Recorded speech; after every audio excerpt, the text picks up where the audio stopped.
मेरा प्रोग्राम है, ये बड़ा नून लीग के लिए खौफनाक प्रोग्राम। धरने देकर बैठे रहे इस्लामाबाद में, जिसका नतीजा उनके हाथ में सिफर निकला। हम पाकिस्तान की तरक्की का रास्ता रोकने की किसी को भी इंशाअल्लाह इजाजत नहीं देंगे। जब हम इंसाफ का मुतालबा करते हैं तो हमें लॉलीपॉप दे दी जाती है। चौधरी अब्दुल मजीद साहब, उन्होंने गाली का इस्तेमाल शुरू किया और अब उनकी गाली गोली में तब्दील हो चुकी है।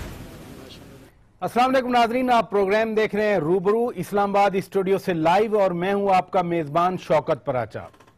वजीर आजम मियां नवाज शरीफ 48 दिन के बाद पाकिस्तान क्या वापस आए कि मसाइल का अंबार सामने आ गया और इन्हीं मसाइल के पेश नजर ईद क्या खत्म हुई कि हर कोई बोलने लग गया। इमरान खान लंदन में बोले, वजीर आजम नवाज शरीफ लाहौर में बोले, डॉक्टर ताहिरुल कादरी रावलपिंडी में बोले, डॉक्टर फारूक सत्तार कराची में बोले और वजीर इत्तलात परवेज रशीद साहब इस्लामाबाद में बोले। जाहिर है जिसने जो भी बात की वजीर आजम के लिए किसी न किसी मसले की ही बात की। वजीर आजम के वतन वापस आने पर मसाइल क्या हैं और हुकूमत और अपोजिशन क्या स्ट्रेटजीज बना रही हैं, आज का ये प्रोग्राम हमने इन्हीं मामलात पर तरतीब दिया है। मेहमानों का मैं तारुफ करा देता हूं, बहुत सीनियर पैनल मेरे साथ है। मेरे मेहमान हैं जनाब सेनेटर अनवर बेग साहब, स्टूडियो में तशरीफ रखते हैं, बहुत शुक्रिया आप आए। उनके साथ तशरीफ रखते हैं सेनेटर मियां अतीक साहब, MKM से उनका ताल्लुक है, बहुत शुक्रिया, आपको मुबारक हो, उम्रे के बाद आप तशरीफ लाए हमारे स्टूडियो में। नाजरीन, लाहौर से मुझे ज्वाइन किया है वीडियो लिंक पर सेनेटर कामिल अली आगा साहब ने, पाकिस्तान मुस्लिम लीग काफ से उनका ताल्लुक है, बहुत शुक्रिया आगा साहब आप तशरीफ ले आए। और नाजरीन फोन पर मेरे साथ मौजूद हैं, इस वक्त कश्मीर में मौजूद हैं पीपल्स पार्टी के मरकजी रहनुमा कमरुज़्ज़मान कायरा साहब, बहुत शुक्रिया कायरा साहब आपने वक्त दिया। बेग साहब, मैं आपसे प्रोग्राम का आगाज करता हूं। जाहिर है ऐलानात हो रहे हैं, इमरान खान ने गुज़श्ता रात बाकायदा कह दिया कि 20 जुलाई से वो तहरीक का ऐलान करेंगे। वजीर आजम भी कल कह रहे थे कि वो मसाइल से निपटना जानते हैं, तो ये एक हेड ऑन कोलिजन की कैफियत बन रही है। आप तो हुकूमती जमात से हैं। देखिए जी, मैं ये समझता हूँ कि प्राइम मिनिस्टर साहब ने जो कुछ कहा सही कहा और इमरान खान और जो दूसरी अपोजिशन पार्टीज़ हैं, ठीक है, उन्होंने एक सिलसिला शुरू किया, करें, पहले भी उन्होंने धरने वरने किए थे, उसका भी नेट रिजल्ट आपने देख लिया था। शौक है तो चले कर लें दोबारा, बट मैं नहीं समझता कि politically prime minister Nawaz Sharif हो या हमारी हुकूमत को कोई भी किसी किस्म का कोई भी खतरा है। मैं समझता हूं कि इलेक्शंस होंगे 2018 में और इंशाल्लाह Muslim League Nawaz will win again. Agha sahab, मैं आपकी तरफ आऊंगा, आप मुझे सुन रहे हैं? जी, मुझे आवाज आ रही है। इमरान खान ने 20 तारीख का कह दिया कि वो तहरीक का बाकायदा ऐलान करेंगे। वजीर आजम साहब कहते हैं कि धरने मसाइल का हल नहीं है, पिछला धरना हुआ आपकी पार्टी शामिल थी, अगर इतना बड़ा प्रेशर आया, सरवाइव कर गए थे, तो अब हम क्या सोचें कि जो तहरीक चलाने जा रही है अपोजिशन, ज़ाहिर है आप भी उस वक्त धरने में भी मौजूद थे, मौजूद नहीं थे, स्टेज पे चले जाते थे, अब क्या पोजीशन बन रही है? राजा साहब देखें, गुजारिश ये है कि ये मामला और वो मामला जरा मुख्तलिफ नवीयत के हैं। वो धरना जो था वो इलेक्शन के ऊपर और इलेक्शन की धांधली के ऊपर जोर था और कादरी साहब का जो ज्यादा जोर था वो ये था कि एहतसाब हो और एहतसाब जो मॉडल टाउन सानिया था उसके ऊपर हो, तो उसके अंदर कोई कमिटमेंट्स जो अंडर हैंड दी गई, उसके तहत जो उन्हें यकीन दहानी कराई गई, उसके तहत कादी साहब उठकर चले गए और नामालूम उसके पीछे क्या कमिटमेंट्स हुई और क्या चीज़ सामने आई। लेकिन ये तो जो अभी मामला है ये तो करप्शन का मामला, और करप्शन इतना बड़ा मसला बन चुका है पाकिस्तान के लिए कि पूरी पाकिस्तान की मशीयत डूबी हुई है, इक्तसादियात डूबी हुई हैं, लोग बेरोजगार हैं, महंगाई है, बेरोजगारी है, लोड शेडिंग है और करप्शन की भरमार है, जिसकी वजह से लोग, आम आदमी भी समझता है कि जब तक करप्शन खत्म नहीं होगी इस मुल्क के मसाइल का हल नहीं निकलेगा और मुल्क तरक्की की गाड़ी जो है वो गामजन नहीं हो सकती। तो मैं समझता हूं कि ये तो एक इत्तेहाद आम आदमी पूरे मुल्क के अंदर नजर आ रहा है, और ये आम आदमी की आवाज है। अब तो लोग देखें ना, आम लोग कहते हैं ये देर क्यों हो रही है, तो ये आप आगा साहब आप समझ रहे हैं, आगा साहब आप समझ रहे हैं कि लोगों को भी जल्दी है सड़कों पे आने की। कायरा साहब मैं आपकी तरफ आऊंगा, ये तनाव का माहौल है, सियासी टेम्परेचर बहुत ज्यादा है। आज आप कश्मीर में हैं, यहां वफाकी वज़ीर इत्तलात परवेज रशीद साहब ने प्रेस कॉन्फ्रेंस की और उन्होंने एक ही सांस में दो बातें कर दी। एक तो कहा कि मकबूजा कश्मीर में भारतीय अफवाज वहां कश्मीरियों को मार रही है, उसकी मजम्मत करते हैं, और साथ ही कह दिया कि आजाद कश्मीर में पीपल्स पार्टी नून लीग वालों को मार रही है। क्यों मारा जा रहा है नून लीग वालों को? राजा साहब बहुत शुक्रिया। पहली बात तो यह है कि वज़ीर आज़म साहब मुल्क में तशरीफ ले आए हैं, अल्लाह ताला ने उनको सेहत दी, उनको बहुत मुबारक हो। और उन्होंने कहा है कि धरने मसाइल का हल नहीं होते।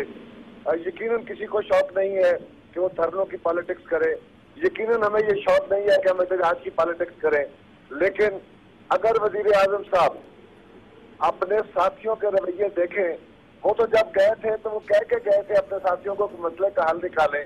उन्होंने तो खुद अपने आप को असेंबली में खड़े होके कौम से खिताब करते हुए 2 दफा और फिर जलसों में खड़े होके उन्होंने कहा कि मैं अपने आप को पेश करता हूँ इंतखाब के लिए, लेकिन उनके पीछे उनके जो साथी थे उनकी नालायकी ये थी या साजिश ये थी, पता नहीं क्या था, कि उन्होंने कहा जी वज़ीर आज़म साहब को तो नाम ही ना लेना, खुद वो कह रहे हैं मैं पेश करता हूँ। इससे हालात तनाव का शिकार हुए हैं। अपोजिशन ने डेडलॉक क्रिएट नहीं किया, हुकूमत डेडलॉक क्रिएट कर रही है। और मियां साहब की अदम मौजूदगी में जो 4 पॉइंट उनकी जमात ने दिए वो चारों के चारों हमने मान लिए। हमने कहा हमारे सवालों के साथ ये सवाल भी एड्रेस करें, हमें कोई एतराज नहीं। अब वज़ीर आज़म साहब अगर समझते हैं तो उनको इस मसले का इनिशिएटिव लेके हल निकालना चाहिए। उन्हें चाहिए कि वो मसलन आप कायरा साहब आप कहते हैं कि वज़ीर आज़म इनिशिएटिव लें, हल निकालें। वज़ीर आज़म क्या इनिशिएटिव लें? सिंपल इनिशिएटिव है कि उनकी टीम ने जो 4 टैकल दिए थे पॉइंट, वो पॉइंट चारों माने गए। वो चाहते हैं कि सबका इंतजाम हो, जिन्होंने कर्जे लिए, जिनके पैसे बाहर हैं, जिनके अकाउंट हैं, जिनके कर्जदाते हैं, सबका हमें कोई इतराज नहीं है। लेकिन हमारा जो सवालनामा है वो भी साथ रख ले और वज़ीर आज़म साहब वो इनिशिएटिव लेके अपनी टीम को कहें। और हालात ऐसे नहीं होंगे फिर एक कमरे में सुप्रीम कोर्ट के ये सिर्फ कार्रवाई होगी कानूनी, अदरवाइज फिर अपोजिशन का रास्ता बंद होगा। तो नेचुरली अपोजिशन इस पे एहतजाज भी करेगी, अपोजिशन अपना रास्ता भी देखेगी कि हमें क्या करना है, जाहिर सी बात है।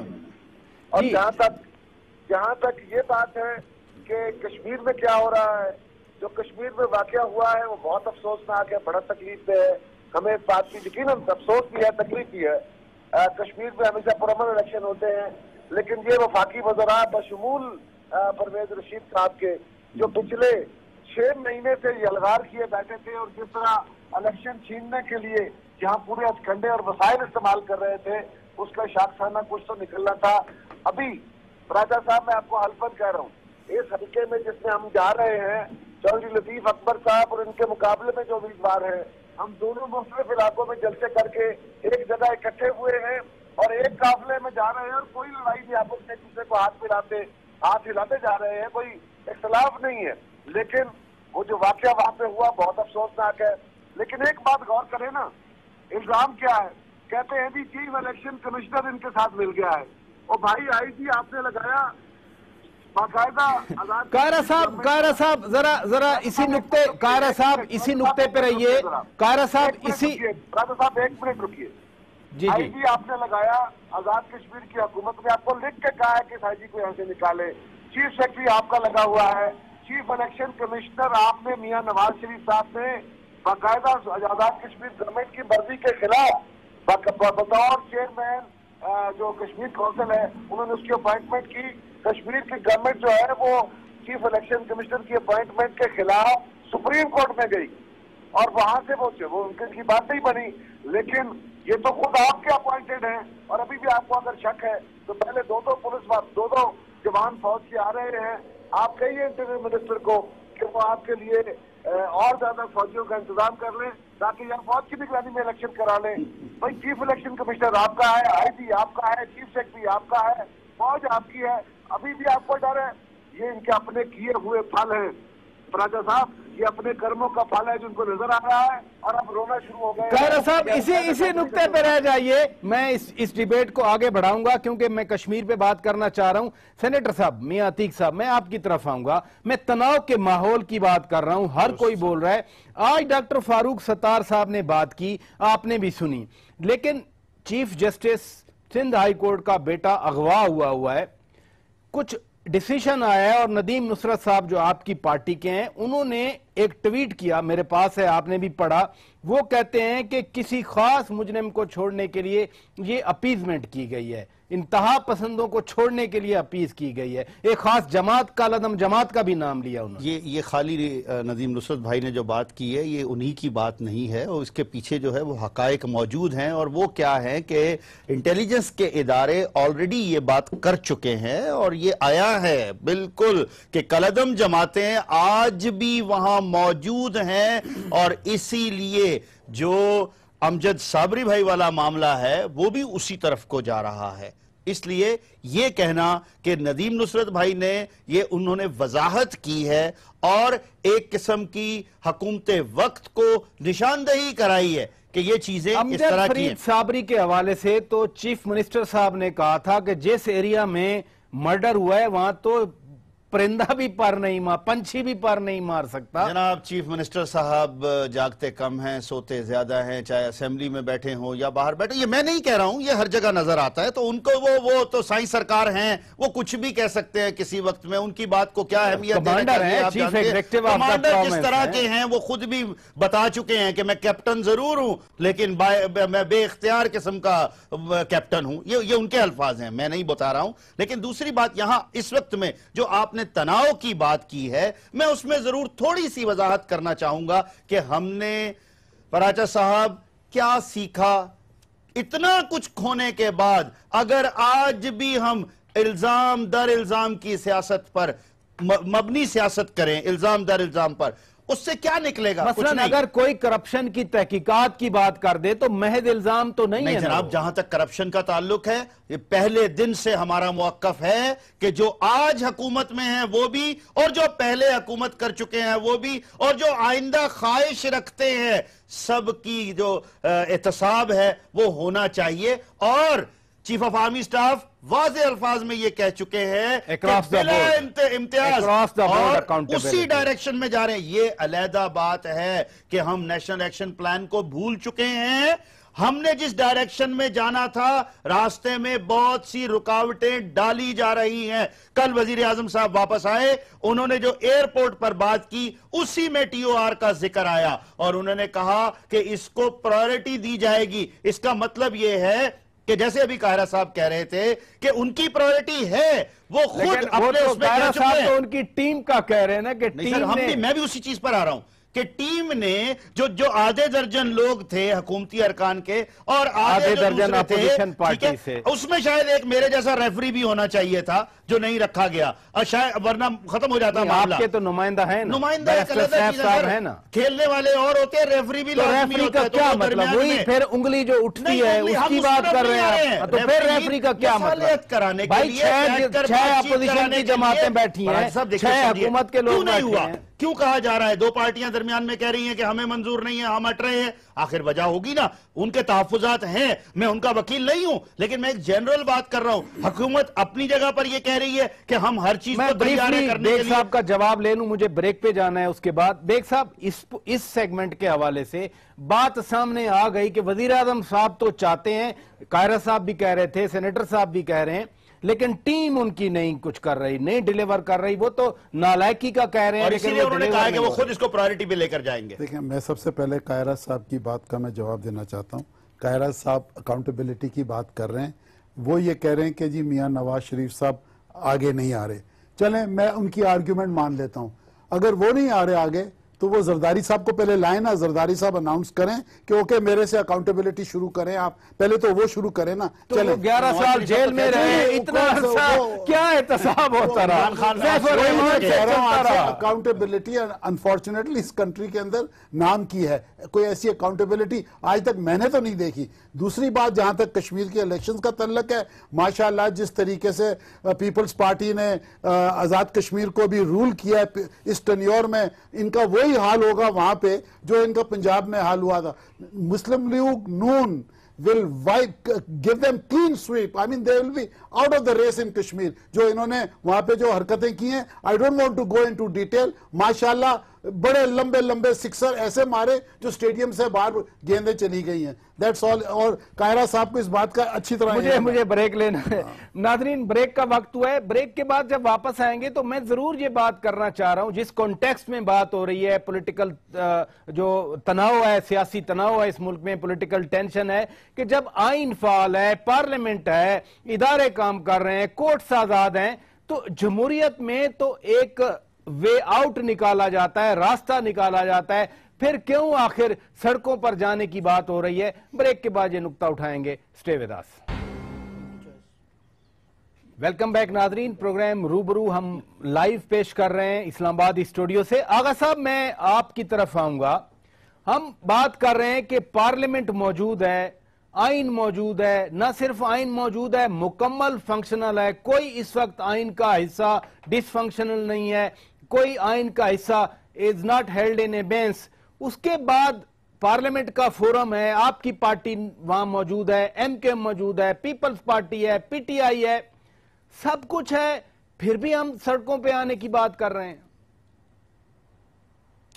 देखिए, ये इसमें पार्लियामेंट का कसूर नहीं है। प्राचा साहब, आपने देखा कि पिछले 3.5 साल के अंदर जितना बेवकत नून लीग ने पार्लियामेंट को कर दिया है, बड़े बड़े फैसले भी उन्होंने पार्लियामेंट के बाद बैठ के किए हैं। और अगर बहुत जरूरी हुआ तो ऑल पार्टीज कॉन्फ्रेंस बुला ली। पार्लियामेंट के अंदर को हुआ क्या है, मुझे बताएं। पार्लियामेंट को कभी वुकत दी है? प्राइम मिनिस्टर ने दी हो, किसी वजीर ने दी हो? महीनों के हिसाब से, सालों के हिसाब से वजीर दाखिला साहब सेनेट के अंदर नहीं आते, और फिर उसके बाद 6-7 माह जो है वो वजीर दफा जो है वो उन्होंने बाइकाट किए रखा। वजीर आजम का हमेशा से बाइकाट जारी रहता है, जब मर्जी है वो जरूरत होती है अपनी जात के लिए पार्लियामेंट को इस्तेमाल कर लेते हैं, बसूरत दीगर उनको पार्लियामेंट की वुकत का एहसास है ही नहीं। बाकी इदारे भी तो हैं आगा साहब, बाकी इदारे भी तो हैं। मसलन रेफरेंस आ गया इलेक्शन कमीशन में, पाकिस्तान अवामी तहरीक ने दे दिया, पीपल्स पार्टी ने दे दिया, पीटीआई ने दे दिया। इसी टीओआर वाले केस में, इसी पनामा लीक्स पे इलेक्शन कमीशन अगर नहीं सुप्रीम कोर्ट में चला जाएगा। मुझे सुन ले तो आपको इन तमाम अदारों की वुकत का पता चल जाएगा जी।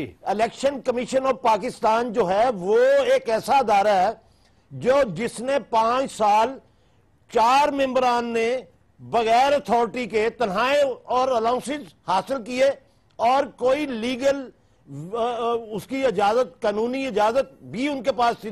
वो रिटायर्ड जजेस जो अपने अदारे को और अपनी हैसियत को ये वुकत देते हो, उनसे आप क्या तवक्को कर सकते हैं? और फिर उन्होंने बड़े बड़े रेफरेंसेस जो उनके सामने पेश हुए, उनमें जो उन्होंने किया, और उन्होंने जो उनकी जिम्मेदारी थी कि 4 माह के अंदर इलेक्शन पिटीशन को निपटाना था, आज तक आप बताएं कितने फीसद इलेक्शन पिटीशन जो है वो उन्होंने उनमें डिलीवर किया है? कितने फैसले आए हैं? कितने हलकों के अंदर उन्होंने आजकल तो इलेक्शन कमीशन पे इलेक्शन आजकल तो आगा साहब आजकल तो इलेक्शन कमीशन ही नहीं है, 4 मेंबर रिटायर हुए, उसके बाद तो प्रोसेस वही तो कह रहा हूं। अब तो इस वक्त इलेक्शन कमीशन ही नहीं है। ये तो मैं समझता हूं कि सियासी जमातें हुज्जत पूरी कर रही हैं, वो हुज्जत पूरी कर रही हैं जिसका ताना दिया जाता है कि जी आप फलां अदारा मौजूद है वहां क्यों नहीं जा रहे, फलां अदारा मौजूद है, अदालतें तो है ना। तो मैं अदालतें तो है ना। जब ये अदारे बेवुकत हो जाते हैं,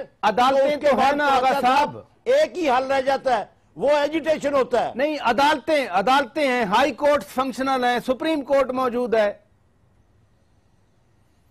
ये दुरुस्त है कि हाई कोर्ट भी मौजूद है और सुप्रीम कोर्ट भी मौजूद है, लेकिन मैं माजरत से अर्ज करूंगा कि उन्होंने भी आज तक अपनी जिम्मेदारी को एहसास जिम्मेदारी के साथ पूरा नहीं किया। इस इशू के ऊपर उनको क्लियर वर्डिक्ट देना चाहिए था, और जब कमीशन बना सुप्रीम कोर्ट का तो उसके नतायज भी आपके सामने आ गए, और उन्होंने 60 वजूहात बता दी। ये वजूहात हैं जिनकी बिना पे हम कह सकते हैं कि इसमें धांधली हुई, लेकिन छोटे पैमाने पे हुई धांधली, बड़े पैमाने पे जो है वो धांधली नहीं हुई। मैं समझता हूं ये एक ऐसा फैसला था जिसके जरिए कौम को उन्होंने मायूस किया।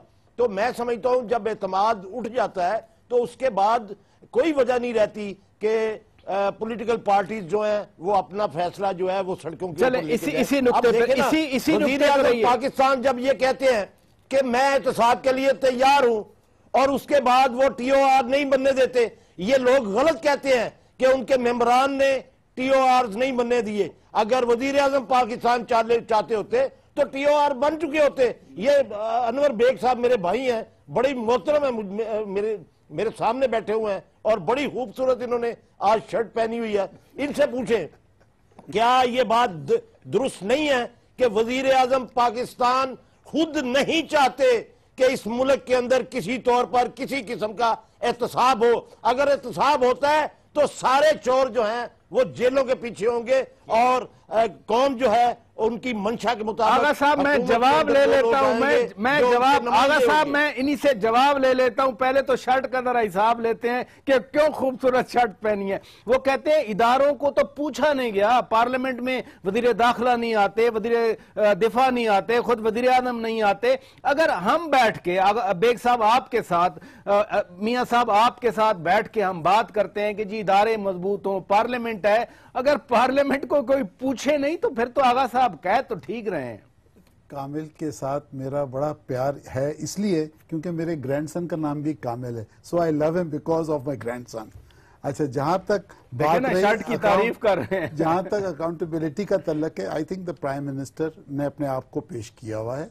तो मेरा ख्याल है ऐसी everybody is losing their breath. अगर कोई उनको इशू है, एक कमेटी बनी हुई है, अगर कोई प्रॉब्लम है नेशनल असेंबली का सेशन बुलाएं, कॉल करें और जाके वहां पे रखें पार्लियामेंट के अंदर के जी प्राइम मिनिस्टर हर्डल हैं या फलाने साहब हर्डल हैं। मेरा ख्याल है prime minister has given himself for accountability. जहां तक इलेक्शन कमीशन का तल्लक है, partly I will definitely agree with Kamil Ali Agha साहब।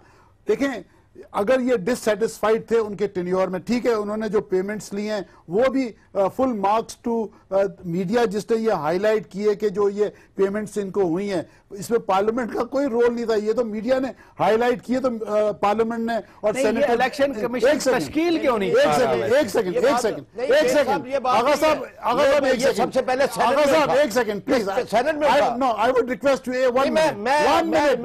आपको बताया आप सेनेटर रहे हैं, ये देखिए इस बात मैं आपको बिल्कुल तस्दीक कर रहा हूं कि सेनेट में उठा। देख, अच्छा एक मिनट, जहां तक उनका इलेक्शन कमीशन के मेंबर्स का तल्लक है, अगर दूसरी पॉलिटिकल पार्टीज डिससेटिस्फाइड थी और अगर ये समझते थे काम वो नहीं कर रहे थे, ये सुप्रीम जुडिशियल काउंसिल में चले जाते। इन्होंने ये तो नाम ले लेके धरनों पे बात हुई, एक बंदे का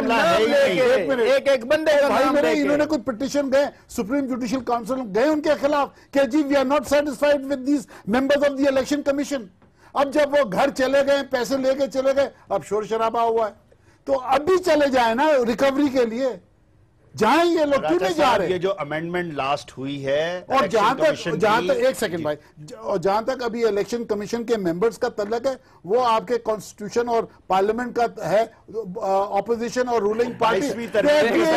बेग साहब, काश ये इतना सादा मामला होता। देखिए मेरी बात को इलेक्शन कमीशन के अरकान हो रहे हैं। एक सेकंड, अगर opposition parties are dissatisfied with the performance या द इलेक्शन, पार्लियामेंट है, सेनेट है, आप शोर शराबा करें, वहां पे बात करें। आप सड़कों पे बात कर रहे हैं, सड़कों पे क्या रिजल्ट होगा? धरने का आपने देख ही लिया। अब शौक है तो जरूर कर लें, इसमें हमें तो कोई इतराज नहीं। वो तो शेख रशीद साहब ने भी आज कह दिया कि जो सड़कों पे नहीं आएगा वो मियां नवाज शरीफ का एजेंट होगा। वो शेख साहब तो बादशाह आदमी है, वो माशाल्लाह सारे मिलिट्री डिक्टेटर्स को उन्होंने सर्व किया, उनकी बात ना ही करें तो बेहतर है। वो अकेले आदमी है, जो उनका जी चाहता है वो बोलते रहते हैं टीवी के ऊपर और चस्के लेके बात करते हैं, लोगों को वो चस्कों का मजा आता है, बस और क्या। यहाँ दो बातें आई, जैसे अभी आपने बिल्कुल दुरुस्त कहा, जब हम बात करते हैं इलेक्शन कमीशन के मामले की तो 22वीं तरमीम में ये वाजे किया गया, उसमें हमने इस बात को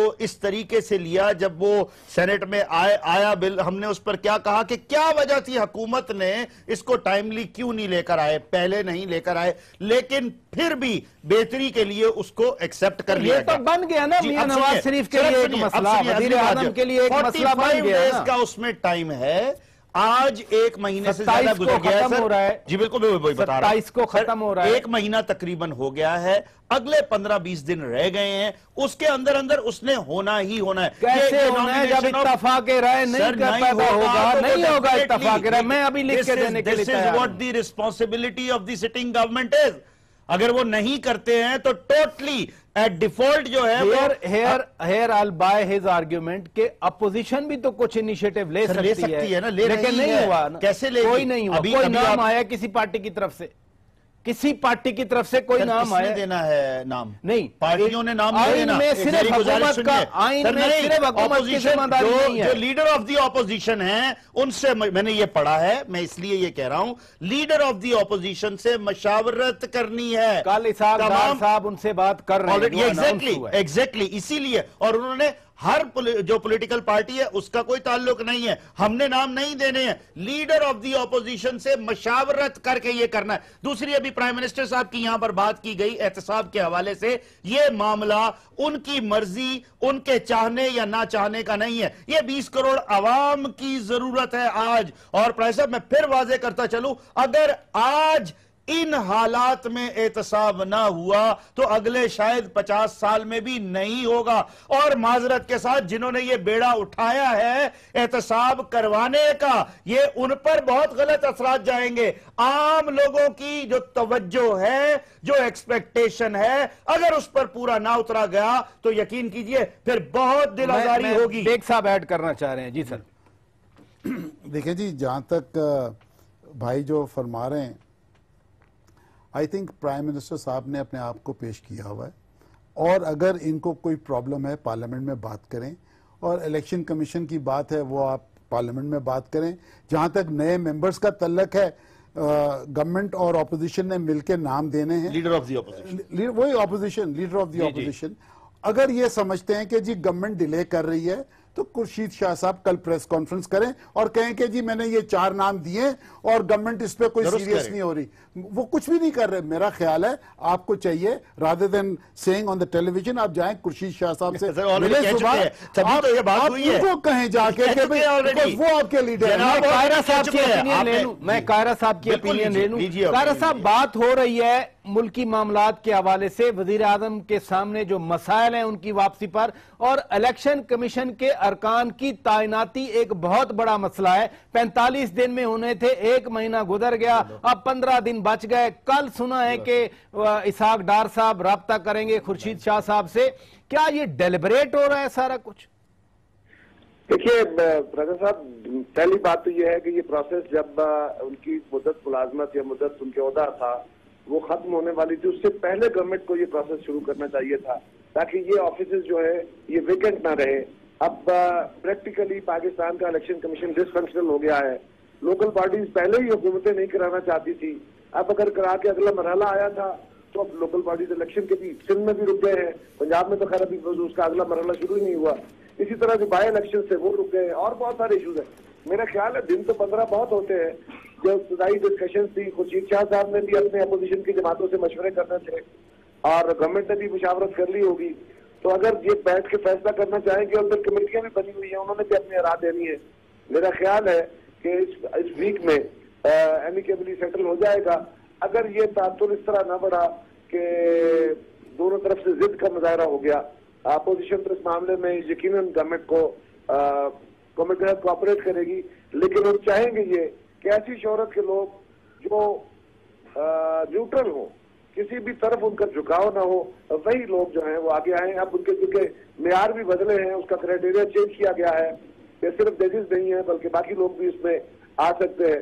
तो मैं समझता हूँ कि अच्छे और क्वालिफाइड और बेहतर शोहरत के हामिल लोगों को आना चाहिए। 15 दिन is sufficient time for. Kaira साहब, जो आर्ग्यूमेंट इस बिना पे दिया जा रहा है कि चूंकि पाकिस्तान तहरीक इंसाफ, अवामी तहरीक और खुद आपकी पार्टी ने भी इलेक्शन कमीशन में वजीर आजम साहब के खिलाफ एक रेफरेंस दायर किया हुआ है, तो हुकूमत जानबूझ के डिले करना चाह रही है, ये एक आर्ग्यूमेंट दिया जा रहा है। आपकी क्या ओपिनियन है? देखिए, मैं प्रदर साहब, सच बात ये है कि हमारे रेफरेंस तो अभी आए हैं।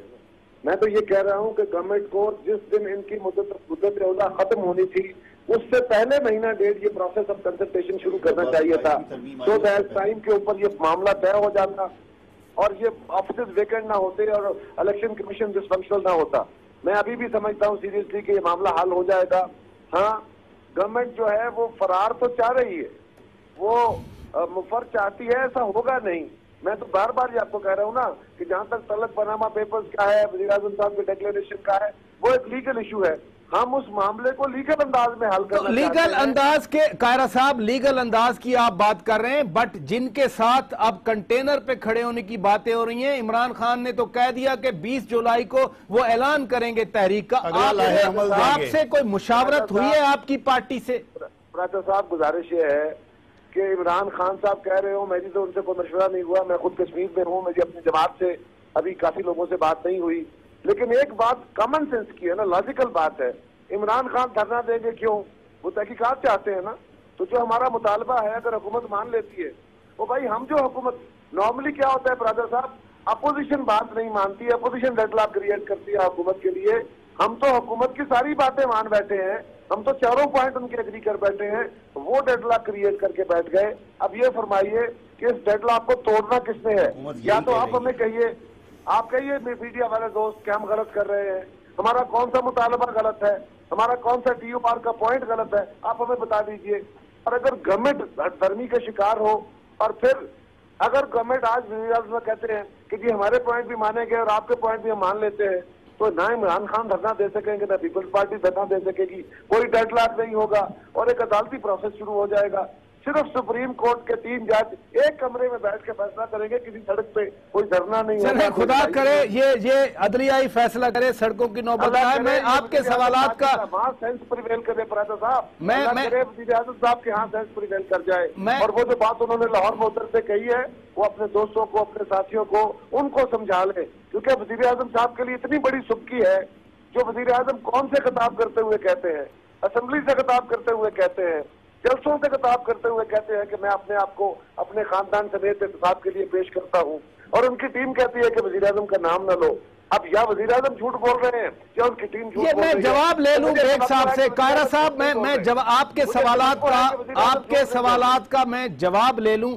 अनवर बेग साहब जी, देखें, सबसे पहले तो इलेक्शन कमीशन की बात, ठीक है, गवर्नमेंट को पता था कि ये 4 आदमी घर जा रहे हैं और ऑपोजिशन को भी पता था 4 आदमी घर जा रहे हैं। अगर गवर्नमेंट मिसाल के तौर पे चले आर्ग्यूमेंट से कि हमने डिले किया जानबूझ के, खुर्शीद शाह साहब लीडर ऑफ द ऑपोजिशन है, उन्होंने शोर शराबा क्यों नहीं किया, पार्लियामेंट में शोर क्यों नहीं किया, ये क्यों नहीं कहा कि जी आए बैठे, वो उनकी टर्म एक्सपायर हो रही है? I don't think so. ये मेरा ख्याल है ये टेलीविजन के लिए शोशा ये ठीक है, तो मैं नहीं समझता इसमें कोई जान है। ठीक है, अब ये बैठेंगे कल परसों और बैठ के कल तो होना है राब्ता होना है। एंड मेरी तो यही रिक्वेस्ट होगी बोथ द पार्टीज को कि एज सून एज पॉसिबल ये फॉर्मेशन हो जाए, और इस दफा जो उनकी सैलरी और पर्क्स जो भी हैं वो तरीके से लीगल तरीके से,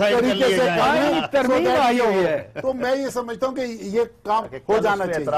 और जहां तक एहतसाब का तल्लक है, चले, मैं कायरा साहब की आर्ग्यूमेंट में मानता हूं, वो कहे ना जरदारी साहब को पहले ले आए, चलें उनको कहें कि जी okay I am here ready, मेरी अकाउंटेबिलिटी करें। अगर प्राइम मिनिस्टर साहब नहीं कर रहे, वो तो आए ना अपने आप, वो बैठे हुए हैं बाहर न्यूयॉर्क में या लंदन में, तो उनको तो बुलाए ना, वो भी एक बहुत बड़ी पार्टी के। मुझे ब्रेक लेना है, लेकिन मैं आपका जवाब ले लेता हूँ। जी कायरा साहब, एक मिनट रुकिए, दूसरी दफा बात आई, मुझे इसको जरा एड्रेस कर लेने दीजिए। जी, सवाल ये है कि अनवर बेग साहब, ये हमने कोई इल्जाम नहीं लगाया, तो आपकी टीम ने, गवर्नमेंट की टीम ने हमें कहा कि हम स्विस बैंक का इंतजाम करना चाहते हैं, हमने कहा करो।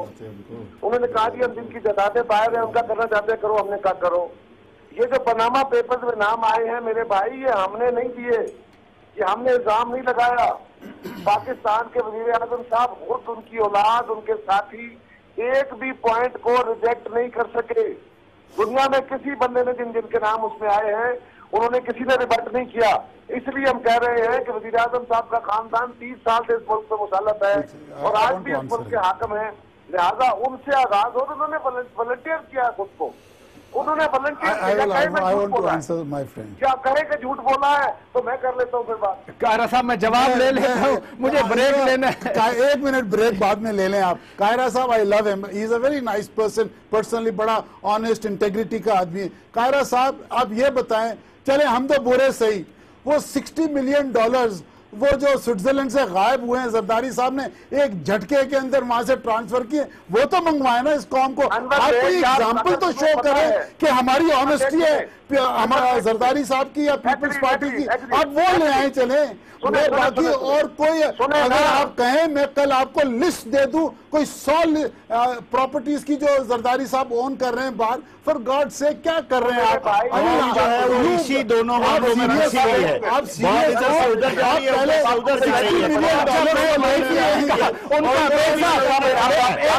मैं जवाब तो ले लूं। बेग साहब जी, कारा साहब ब्रीफली मुझे ब्रेक लेना है। इनफैक्ट आज ब्रीफ छोड़ दें। आज शहबाज शरीफ साहब ने कहा कि हम पेट फाड़ के ये दौलत लाएंगे, स्विस बैंकों में पड़े हुए पैसों का हिसाब लेंगे।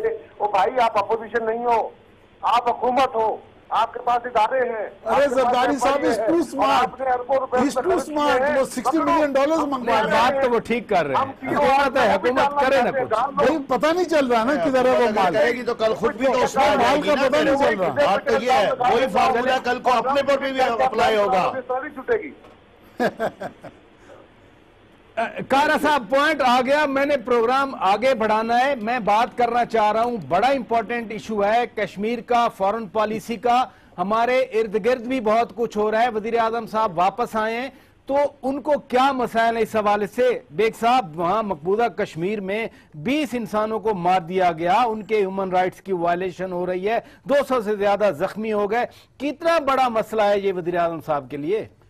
मैं ये समझता हूं कि जहां तक कश्मीर का इशू है ये बहुत ही इम्पोर्टेंट है पाकिस्तान के लिए, और मुझे अफसोस से कहना पड़ता है, मेरी पार्टी गवर्नमेंट में है, कि हम जो कुछ पब्लिक एक्सपेक्ट करिए वो हम कर नहीं रहे। और ख़ास तौर पे मैं मौलाना फजलुर रहमान साहब से रिक्वेस्ट करूंगा, वो कश्मीर कमेटी के चेयरमैन है, ये उनका काम है कि वो जाएं इंटरनेशनल सब कैपिटल्स में जाके हाईलाइट करें कि इंडियन क्या कर रहे हैं कश्मीर के अंदर। वो तो एकदम डोमेंट हुए हैं, वो तो उसमें कोई हलचल है नहीं। तो मैं तो ये कहूंगा कि जी जितनी भी हार्डेस्ट वे से इसको कंडेम किया जाए इंटरनेशनली, ऑफ हमारा foreign office should inform all ambassadors based in Islamabad, they should inform all capitals in the world कि ये इंडियंस क्या कर रहे हैं। लेकिन जो आपकी गवर्नमेंट जिस तरह से इश्यूज को ले रही है, कभी ये हमारे इत्तेहादी होते थे, हमारे यहाँ ये इजलास हुआ करते थे। मसलन मोदी तेहरान बैठ गए, डॉक्टर अशरफ गनी तेहरान बैठे आके, ईरानी सदर रूहानी ने उनको दावत दी। फिर मोदी जिस तरह से डिप्लोमेटिक इनिशिएटिव ले रहे हैं, अफ्रीका में गए हैं, पूरी दुनिया में घूम रहे हैं। क्या मसला है हमारे यहाँ? वजीर आजम साहब इस मसले को समझते भी हैं? देखिए जी, जहां तक मोदी का तल्लक है, वो अपनी कंट्री के लिए तो बहुत जबरदस्त काम कर रहा है, इसमें तो कोई शक नहीं है। We hate that, but he is doing a wonderful job for his country.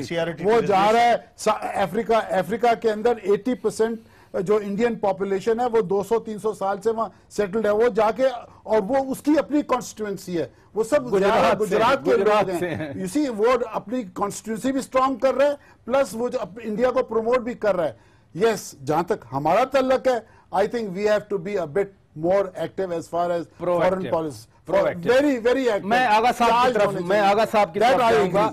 आगा साहब, बहुत कुछ हो रहा है हमारे इर्द गिर्द भी, कुछ तो मैंने क्वेश्चन इधर टेक अप कर दिया, लेकिन ये कुलभूषण यादव यहां पकड़ा गया, भारत का रॉ का एजेंट था, वो अफसर था।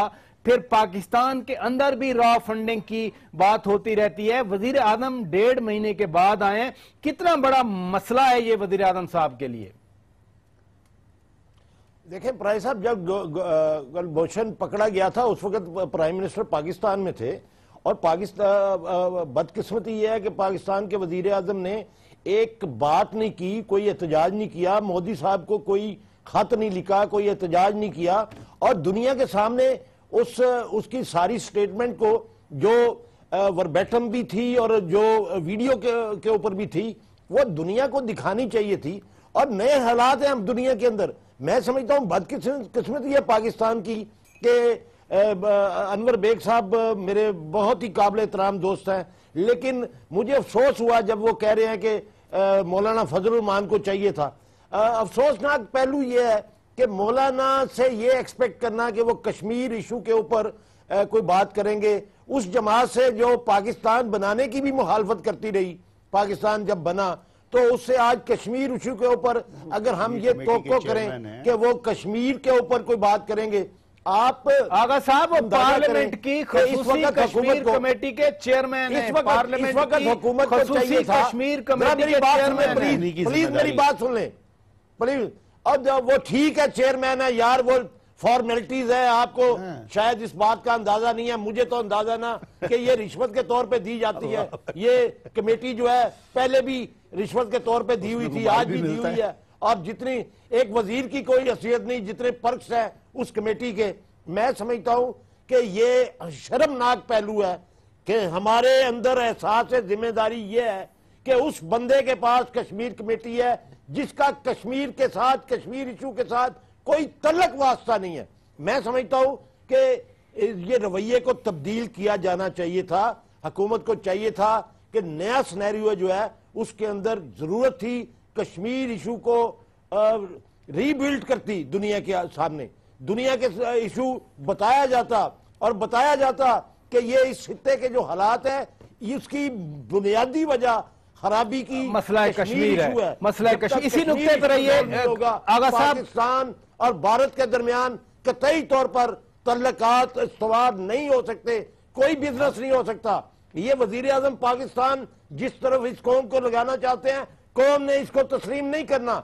ये दोस्ती बढ़ाएं मोदी के साथ, कारोबार बढ़ाएं मोदी के साथ और उसके दोस्तों के साथ, लेकिन पाकिस्तान इस हैसियत को, इस रवैये को किसी तौर पर पाकिस्तान के अवाम तस्लीम नहीं करेंगे। आगा साहब इसी नुक्ते पे रहिए, इसी नुक्ते पे रहिए आगा साहब। और जब तक कश्मीर आजाद नहीं होगा, पाकिस्तान और इस खित्ते के अंदर, इस खित्ते के अंदर, बर्रे सगीर के अंदर और भारत और पाकिस्तान के दरमियान अमन कायम नहीं हो सकता। इसी नुक्ते पर रहिए, इसी नुक्ते पर रहिए आगा साहब, इसी नुक्ते का भी और कश्मीरियों का भी इसी नुक्ते पर रहिए। कारा साहब मैं आपकी तरफ आऊंगा। वजीर आजम साहब वापस आए, हम उनके सामने जो मसाइल हैं उनकी बात कर रहे हैं। आपके चेयरमैन बिलावल भुट्टो जरदारी जब भी कश्मीर गए वो नारा लगाते हैं कि मोदी का जो यार है गद्दार है। अब पाकिस्तान और भारत के ताल्लुकात एक मखसूस नौइयत के हैं, दोनों नेबर्स हैं, मिल के रहना है, लेकिन ये वजीर आजम साहब के लिए कितना बड़ा मसला बन रहा है ये नारा जो आप बता रहे हैं, आपकी पार्टी लगा रही है। साहब पहली बात तो यह है कि हम हर सतह पे हिंदुस्तान के साथ मुज़ाकरात करने और मुज़ाकरात के जरिए मसाइल का हल निकालने के हामी हैं। हम हिंदुस्तान के साथ बायलैटरल डायलॉग का बिल्कुल 100% उसके सपोर्ट में है, लेकिन हम ये कहते हैं कि मोदी गुजरात के मुसलमानों का और कश्मीर के मुसलमानों का कातिल है। हम मोदी के यार की बात कर रहे हैं, हिंदुस्तान के वज़ीर आज़म की नहीं। हम ये कह रहे हैं कि वो जिस इंतहा पसंद ज़हनियत का हामिल है वो पाकिस्तान के लिए और कश्मीरियों के लिए ज़ाहिर कातिल है, और वो एक और इशू है। लेकिन दूसरी बात राजा साहब ये भी है, एक बात याद रखिए, दुनिया में कमजोर कौमों को उनके हकूक नहीं मिला करते। ये दुनिया सारी एक ड्रामा बनी हुई है, और ये जो बड़े बड़े इदारे यूएन और बाकी हैं ताकतवरों के इदारे होते हैं। आज हिंदुस्तान हमसे ताकतवर है, उनकी डेमोक्रेसी स्टेब्लिश्ड है। पाकिस्तान को अपना मुकदमा जिंदा रखना चाहिए, हर फोरम पे एजुकेट करना चाहिए, हर फोरम पे इसको उठाना चाहिए, लेकिन साथ ही साथ हमें पाकिस्तान को मुस्तहकम करने की जरूरत है। दुनिया में एक ऐसा पाकिस्तान प्रेजेंट हो जो डेमोक्रेटिक फेस हो, जो टॉलरेंट फेस हो, जो अपने लोगों के खुशहालियां कर रहा हो, उनकी लड़ाई लड़ रहा हो, तब जाकर दुनिया हमारी बात सुन पाएगी। आज तो दुनिया हमारी तरफ और नजरों से देखती है। ऐसी कमजोरी में हमें अगर ये तवक्को हो कि हमें कोई सपोर्ट बेस हमारी बन जाएगी, कहाँ से आ जाएगी सपोर्ट बेस, किस तरह आ जाएगी? यानी मेरा ख्याल है, अल्लाह करे मैं गलत हूँ, अल्लाह करे मैं गलत हूँ, लेकिन मेरा ख्याल है कि हमें अपने घर को दुरुस्त करने की, यहाँ के नज्म को दुरुस्त करने की जरूरत है। जब तक हम घर में मजबूत न हुए, हमारे मसाइल हल नहीं होने। हाँ, एटम बम की बुनियाद पे अगर हम अकड़े रहे तो उससे सिर्फ इतना हो सकता है कि आपके ऊपर हमला ना हो। जी हाँ, मुल्क को स्टेबल करना है कायरा साहब, मुल्क को स्टेबल करना है। और दुरुस्त कहा आपने कि पाकिस्तान को, हमने अपने घर को, पाकिस्तान को अंदर से दुरुस्त करना है। इसका आगाज वज़ीर आज़म साहब के अपने हुक्म से होना है, उन्होंने इनिशिएटिव लेना। आज वो ड्राइविंग सीट पर बैठे। जी बिल्कुल दुरुस्त है। जी मियां साहब, जहां तक अभी बात आप कर रहे थे, मैं मियां साहब के, मैं वज़ीर आज़म साहब के लिए मसाइल जो है मैं उन पे बात कर रहा हूँ। जैसे डॉक्टर इमरान फारूक वाला कत्ल केस अब पाकिस्तान में आया हुआ है, वो लोग पकड़े हुए हैं, स्कॉटलैंड वाले आए हुए हैं, रॉक की फंडिंग के हवाले से हमने हजार मर्तबा उस पर ये कहा कि उनके कातिलों को पकड़ा जाना चाहिए। ये सिर्फ हमारा मतलब है नवाज शरीफ साहब के लिए मसला नहीं, हमारे लिए उससे ज्यादा मसला है, पकड़ा जाए। अब दूसरी बात आती है जो आपने अभी कहा कि कश्मीर की फॉरेन पॉलिसी हमारी 3 साल से डिस्टर्ब्ड है। उसकी वजह ये हमारे जो 2 एडवाइजर उसमें काम कर रहे हैं वो शायद उस तरह से काम नहीं कर पाए, जिसकी वजह से जब हम खित्ते में भी देखते हैं तो हमारा जो मुकाम पहले था आज एडवाइजर पे डाल रहे हैं। नहीं, 1 महीने, ये मैं हुकूमत की बात कर रहा हूं, लेकिन जो चेंज आया है, अगर आप सरताज अजीज साहब की एक्टिविटीज में देखें, जो फर्स्ट वीक में पिंडी में एक मीटिंग हुई थी, उसके बाद से जो एक्टिविटीज हैं वो बहुत तब्दीली आई है उसमें। खास तौर पर वो मामला जो एनएसजी ग्रुप का था, न्यूक्लियर सप्लाई ग्रुप, उसमें हमें ऑल ऑफ अ सडन ये देखा गया कि पता नहीं इंडिया कहां चला गया और हम बिल्कुल ही जमीन के साथ, लेकिन उसको मैनेज कर लिया गया। पाकिस्तान का मौकफ तस्लीम हुआ, वो किस लिए हुआ? मैं जो बात करना चाहता हूं जनाब, जो फॉरेन ऑफिस ने ही काम किया, लेकिन वो फॉरेन ऑफिस पहले बटा हुआ था।